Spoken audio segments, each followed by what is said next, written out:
everyone. In this fourth video on influencing the political environment, we're going to be talking about constituency building strategies.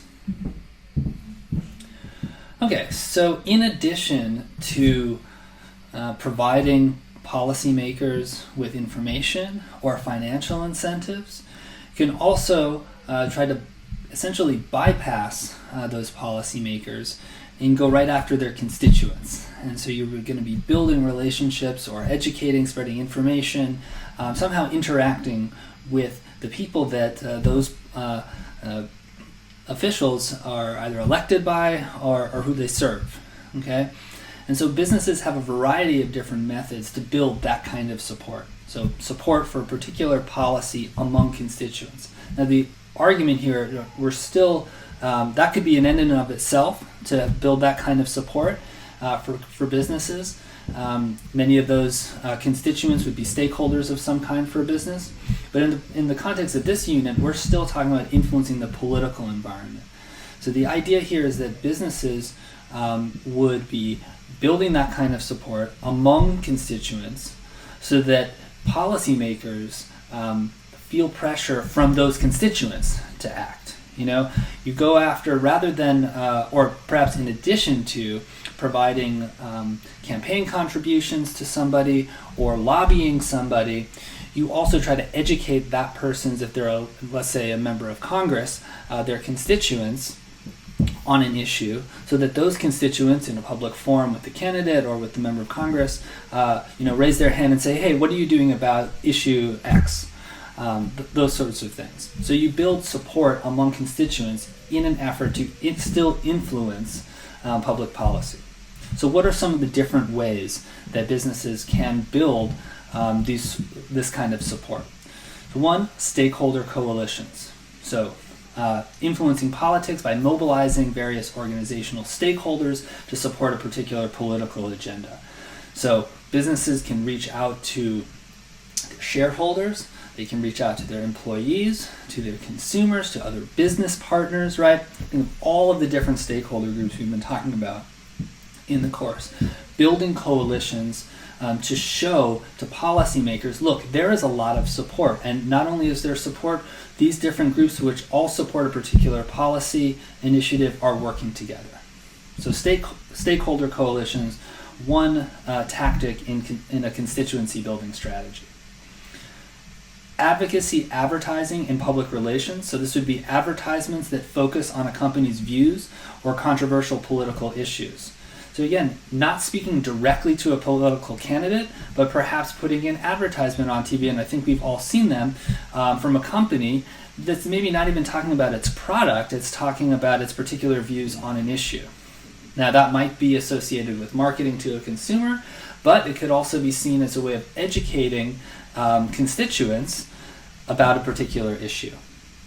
So being a part of different advertising your points of view in those different ways through public relations is another part of the constituency building strategy. Okay, trade associations. When we look at organizations that are spending the most on politics, a lot of those organizations are not individual firms, but rather trade associations. But just by engaging with a trade association, firms are building support, as part of a constituency building strategy. So trade associations are coalitions of companies in the same or related industries. They're used to coordinate their activities, mobilize grassroots campaigns, etc. So there are all kinds of examples of this. There's a local example, the Silicon Valley organization SVO, which is formerly the San Jose Chamber of Commerce. I've provided the link here, and you can click on it if you'd like and see some of the organizations that are a part of this trade association. But the idea is, hey, we are all located in the same geographic area. We're going to be influenced by a lot of the same policies that come down through Sacramento or through the city of San Jose or other municipalities. So let's work together. Let's talk about what we'd like to see, the ways in which we might like to influence politics, etc. So of course, being a part of a trade association could then be part of a financial incentive strategy if you're making campaign contributions, or it could be part of an information strategy if the trade association is hiring lobbyists. But just by talking with other businesses, you're also building support as part of a constituency building strategy. Okay. Finally, legal challenges. So in addition to everything we've talked about, business can also seek to influence the political environment by seeking to overturn a law after it's been passed to challenge its constitutionality. Okay, so there are all kinds of circumstances in which businesses, after the fact, will go through some legal proceedings in order to get its way as well. It's like, if you've tried to influence the process in a particular way to get a particular outcome and then perhaps have lost, all is not lost. You might still have some hope, particularly if there are judges that might be more susceptible to your line of thinking. So legal challenges are another approach, or another tactic of corporate political strategy. Okay, so now we've seen three different broad categories of corporate political activity, falling under the information strategy, the financial incentive strategy, and now the constituency building strategy. We'll see in the discussion case in the next video about how these can all be tied together.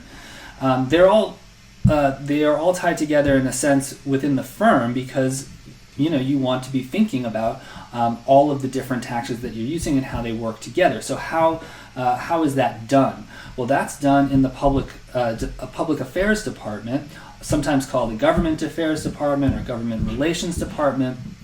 Remember back toward the beginning of the semester when we were looking at these boundary spanning departments, right? This would be the department that spans the boundary of the firm and government, right? Firm and the public sector. So managing the firm's interactions with government at all levels to promote the firm's interests in the political process. Engaging with policymakers in a variety of ways, all of the ways we've just talked about, as opposed, parts of all of these different strategies. Okay, so all of these actions should be, if done, you would hope, done intentionally and done well, would be coordinated with one another. And we'll see that in the case of this discussion case as well.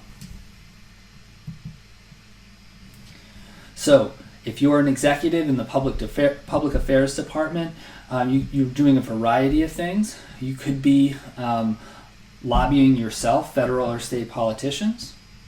You could be hosting visits by politicians to companies' locations.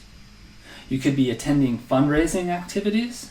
You could be participating in coalition building activities. A variety of different things. Okay? But this is the part of the organization, particularly large organizations that are broken up into these kinds of boundary spanning departments. They would be interacting with government as a stakeholder, policymakers.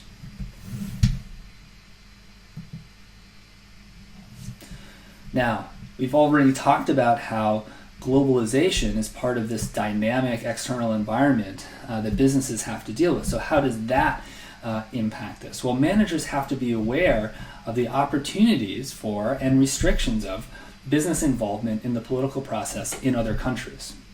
So businesses that are operating in many different jurisdictions in different countries of the world, right, would, just like they feel like there's a lot at stake that makes them want to engage in the political process in the United States, they might feel the same way in the United Kingdom. They might feel the same way in Argentina. They might feel the same way in Australia or the Philippines. But the rules of engagement are going to be different. And so that's another challenge, another layer of complexity for business organizations operating in multinational contexts, in a multinational fashion. They have to be aware both how they're impacted by policy choices in all of these different places, and then how they can then try to influence those policy environments. What are the different rules in different places? So that's also something that the Public Affairs Department would be trying to do, ideally.